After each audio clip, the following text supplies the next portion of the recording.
Bismillahirrahmanirrahim. Assalamualaikum warahmatullahi wabarakatuh. Selamat datang di mata kuliah statistik untuk ekonomi. Masih dalam uji hipotesis dengan menggunakan satu sampel. Di video sebelumnya kita telah membahas mengenai membuat statement hipotesis dari sebuah pernyataan populasi itu ya. Jadi kalau boleh saya sedikit menyinggung bahwasanya ketika ada statement dan statement itu kita ingin uji, kita buat ke dalam hipotesis nol dan hipotesis alternatif. Nah, cara-caranya sudah kita bahas di pertemuan atau di video sebelumnya gitu. Nah, di video kali ini saya akan menyampaikan mengenai langkah kedua dari 5 langkah pengujian hipotesis, yaitu mengenai pemilihan signifikansi level atau tingkat signifikansi. Mengapa kita di langkah kedua itu harus memilih tingkat signifikansi dan apa itu tingkat signifikansi akan kita bahas pada pertemuan atau pada kesempatan kali ini. Ini adalah 5 tahap dalam pengujian hipotesis. Kita membahas mengenai bagaimana membuat hipotesis statement, ada null hipotesis, ada alternatif hipotesis. Lalu yang kedua, yaitu yang akan kita bahas sekarang mengenai tingkat signifikansi atau significance level. Kita diminta untuk membuat atau memilih select di level of significance. Jadi apa yang dimaksud dengan level signifikansi? Di sini ada tulisan alfa gitu ya. Mengapa kita harus memilih, lalu apa itu alfa dan sebagainya akan dibahas pada kesempatan kali ini.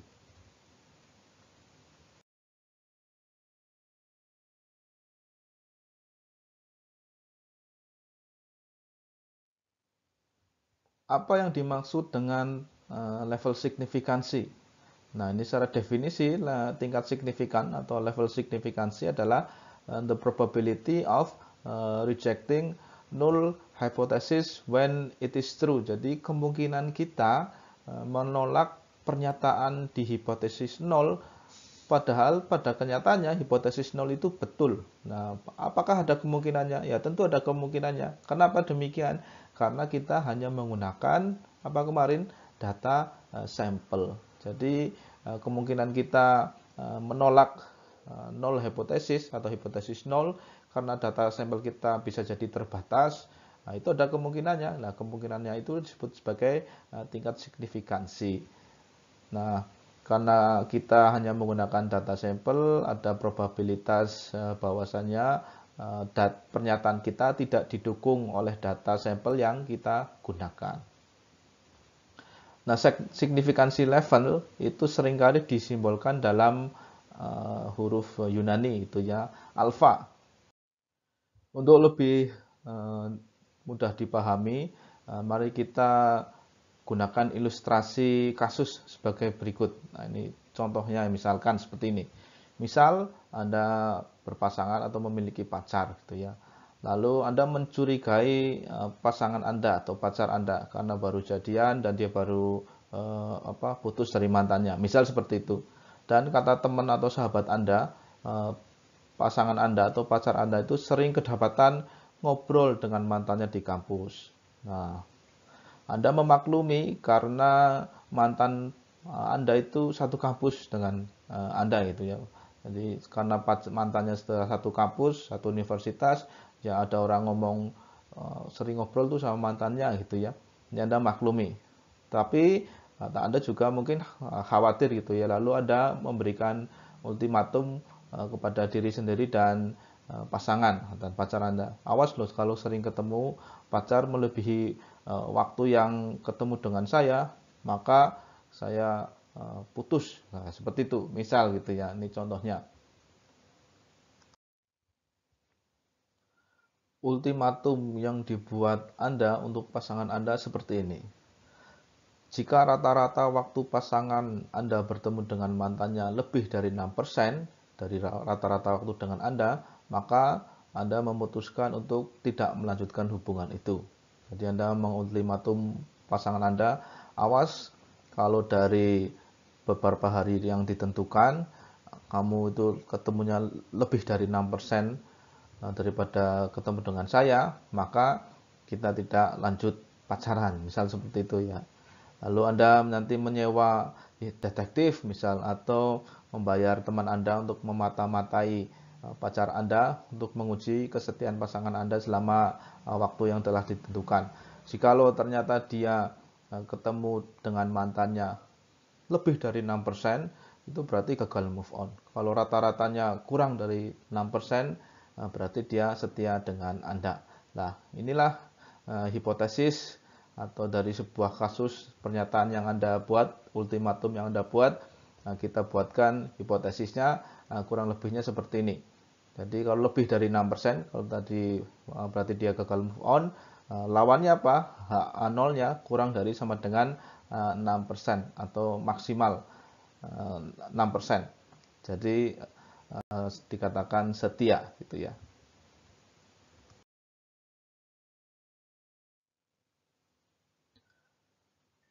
Kasus 1, kita nanti ada beberapa kasus.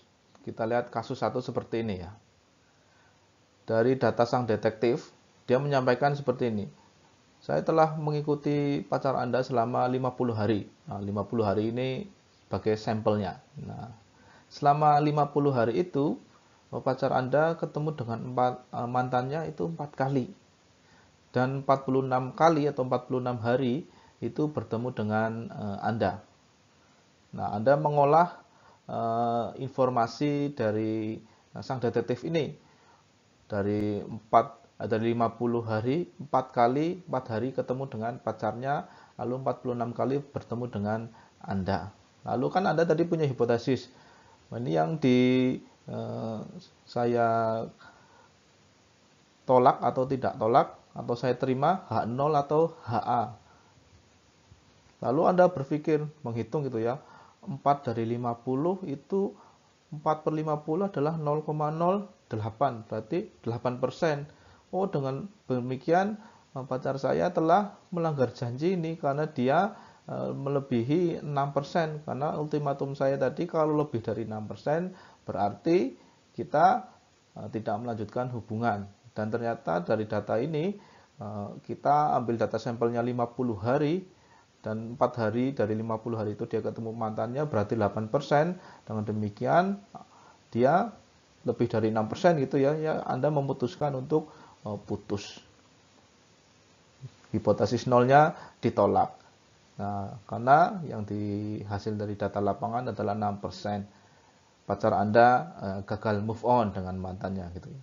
Nah, sekarang betul atau tidak ini kejadian seperti ini? Anda kalau ada kejadian seperti ini, benarkah keputusan Anda tadi menolak H0 dengan data sampai 50 dan menyatakan 4 hari dari 50 itu bertemu dengan mantannya, berarti itu 8%, dan itu adalah dengan demikian membuat H0 itu ditolak. Kita lihat.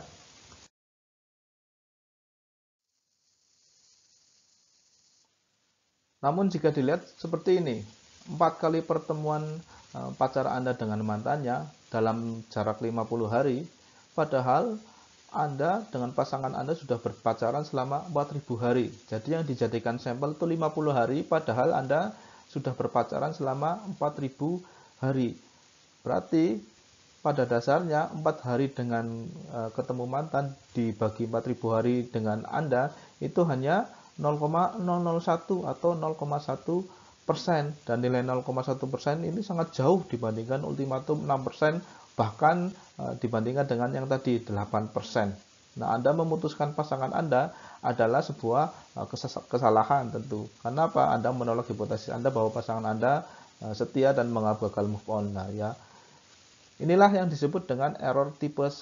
Anda menolak H0 padahal H0 itu, pernyataan itu betul. Ada nggak kemungkinan seperti ini? Ya ada. Kenapa demikian? Karena tadi Anda salah mengambil sampel, lalu sampel yang diambil terlalu kecil.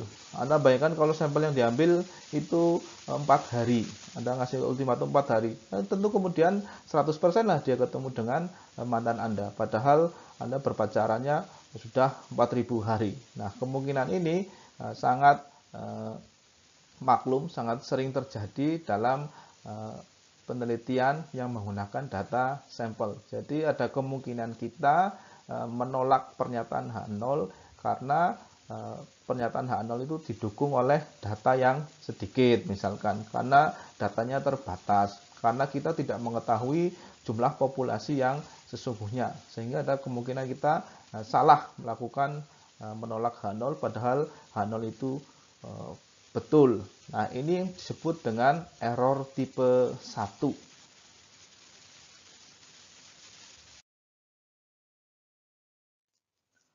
Sekarang mari kita lihat case kedua atau kasus kedua. Berbeda dari kasus pertama, tapi contohnya masih sama ya. Kasus kedua, sang detektif bilang seperti ini.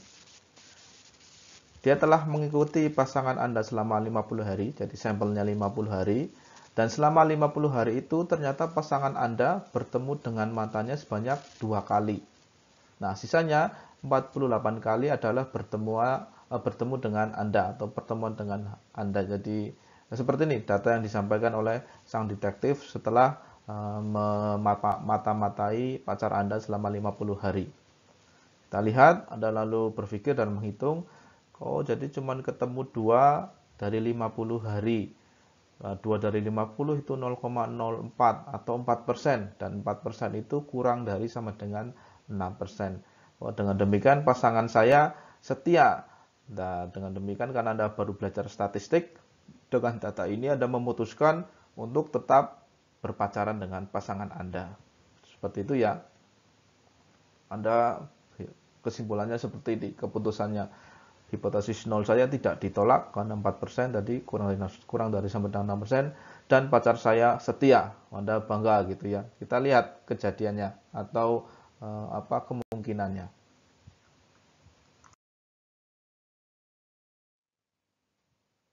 Misal juga seperti ini, 2 kali pertemuan dengan pasangan Anda atau 2 kali pertemuan pasangan Anda dengan mantannya itu ya, dalam sampel 50 hari, padahal Anda dengan pasangan Anda sudah berpacaran selama 4.000 hari. Jadi kata sang detektif, sampelnya 50 hari dan dari 50 hari cuma 2 kali kok ketemu sama mantannya. Anda merasa aman itu ya. Dan bisa jadi, nah ini bisa jadi ya, kebetulan saja selama 3.950 hari yang lalu Anda berpacaran, dari 4.000 hari, itu 3.950 harinya pacar Anda setiap kali jalan dengan Anda di sore hari, malamnya dia ketemu mantannya tanpa Anda ketahui. Nah, dari 3.950 hari, itu dia setiap hari ketemu mantannya. Dan 50 hari sisanya yang dijadikan sampel oleh sang detektif, itu kebetulan saja baru ketemu dengan mantannya 2 kali. Padahal di 3.950 hari ketika Anda memutuskan berpacaran dengannya di 3.950 hari yang lalu, itu dia setiap malam ketemu sama mantannya, dan 50 hari sisanya itu hanya 2 kali, dan Anda mengambil sampel, si detektif ini mengambil sampel di 50 hari terakhir dari 4.000 hari, dan hanya ketemu 2 kali, dia bilangnya seperti itu. Wah, ini kan bahaya ya. Anda memutuskan melanjutkan dengan pasangan Anda adalah sebuah kesalahan. Anda menerima hipotesis bahwa pasangan Anda itu setia, padahal dia tidak. Ada nggak kemungkinan seperti ini? Ya ada. Nah, karena kita tadi salah mengambil sampel, lalu sampel yang diambil terlalu kecil. Lalu bukankah sebaiknya kita ambil 3.950 hari, detektif kita suruh mengikuti dia selama 4.000 hari. Ya, itu kita terkadang tidak mampu sebagai peneliti karena sumber daya kurang, lalu karena dana kurang dan sebagainya. Nah, kemungkinan salah seperti ini itu ada. Nah, kemungkinan kita menolak H0 ketika ini salah, inilah kemungkinan kita menerima gitu ya, atau kemungkinan kita tidak menolak H0 padahal ini salah, ini disebut dengan error tipe 2. Jadi ada 2 tipe kesalahan dalam penelitian menggunakan data sampel. Itu yang pertama adalah error tipe 1, kita menolak H0 yang bahwasanya padahal H0 itu benar, atau yang kedua kita menerima H0 padahal H0 itu salah. Semuanya bisa terjadi. Karena apa? Karena kita hanya menggunakan data sampel. Dari dua kasus tadi, ada error tipe 1 dan error tipe 2. Error tipe 1 yang kita sebut sebagai tingkat signifikansi atau alfa. Nah, jadi yang disebut sebagai signifikansi alfa itu adalah error tipe 1 dan error tipe 2 disebut sebagai signifikansi beta. Dalam penelitian atau dalam melakukan uji hipotesis, tadi 5 stepnya, step yang ketiga kita memilih tingkat signifikansi alfa, itu adalah yang dimaksud dengan kita memilih kemungkinan kita itu menguji hipotesis terjebak atau bukan terjebak ya, ibaratnya ada nggak kemungkinan kita menolak H0 padahal H0 itu betul, ada nggak kemungkinan kita terjebak di error tipe 1 gitu gampangnya. Nah, kita harus memilih, tentu kemungkinan itu ada, tapi seberapa besar. Nah, seberapa besarnya lah kita nanti yang bebas menentukan dengan kondisi sampel data dan ketersediaan sumber daya. Jadi pada dasarnya tingkat signifikansi alfa itu dipilih oleh peneliti yang ingin menguji hipotesis tadi, itu ya sebenarnya deliberate ya, terserah peneliti dia yakinnya seberapa. Ini tergantung dari kemungkinan si peneliti tadi terjebak di error tipe 1. Ya misalkan ya sampelnya terlalu kecil, lalu kita tidak mengetahui jumlah populasi, ya, kemungkinan kita terjebak ke error tipe 1 itu berapa besar. Kalau 1% berarti kita kemungkinan terjebak tipe error tipe 1-nya itu kecil sekali. Misalkan Anda sudah yakin data kita besar, lalu sampelnya sudah mewakili semua populasi, Anda bisa saja memilih alfa 1%, atau bisa juga Anda memilih alfa 5%. Jadi sampelnya ya medium gitu ya, tidak terlalu besar tapi mewakili populasi. Bisa juga Anda memilih ya, alfa 10% atau tingkat signifikansinya 10%. Mungkin datanya kecil, lalu sampel datanya kecil, jumlah populasinya tidak diketahui besarnya, Anda dengan demikian memilih tingkat signifikansi 10%. Jadi di tahap ketiga ini Anda memilih level signifikansi. Nah, berdasar apa? Berdasar tadi ketersediaan sampel data, berdasarkan karakteristik data, berdasarkan populasi itu diketahui atau tidak. Pada dasarnya ini dipilih secara bebas oleh peneliti gitu ya. Analoginya seperti inilah. Kalau Anda misalkan ditanya hari ini hujan atau tidak, lalu Anda bilang ya kemungkinan hujan dari jam 12 siang sampai dengan jam 6 sore. Bandingkan dengan pernyataan ini, nanti akan hujan antara jam 1 siang sampai dengan jam 3 sore. Lalu bandingkan dengan pernyataan ini, nanti akan hujan dari jam 1.20 sampai dengan 14.00. Kira-kira dari tiga pernyataan itu, mana pernyataan yang sangat meyakinkan? Tentu pernyataan yang terakhir, bahwasanya dia memberikan jangka waktu yang jelas gitu ya. Daripada yang pertama kan tidak jelas, antara jam 1 sampai jam 6 sore ya jam berapa, itu lebih tidak jelas lagi. Lalu agak lebih jelas dari jam 1 sampai jam 3 sore. Tapi dia memberikan sebuah pernyataan yang sangat jelas dan berani gitu ya. Nanti akan hujan dari jam 1.20 sampai dengan jam 2. Nah, itu kan sangat jelas sekali. Nah, yang paling tidak jelas itulah alfa paling tinggi 10%. Lalu alfa yang menengah dari jam 1 sampai jam 3 5%. Lalu alfa yang paling ini saya yakin antara jam 1.20 sampai jam 2. Jadi range waktunya semakin dipepetkan karena saya yakin pada jam itu. Nah, itu alfa paling rendah, 1%, seperti itu. Nah, itu analoginya untuk memilih level signifikansi di tahap ketiga untuk pengujian hipotesis.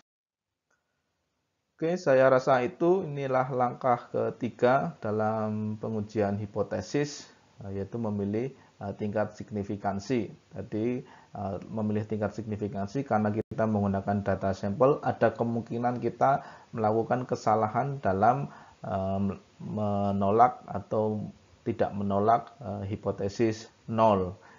Kita gunakan level signifikansi adalah alfa, yaitu kemungkinan kita menolak H0 ketika itu benar.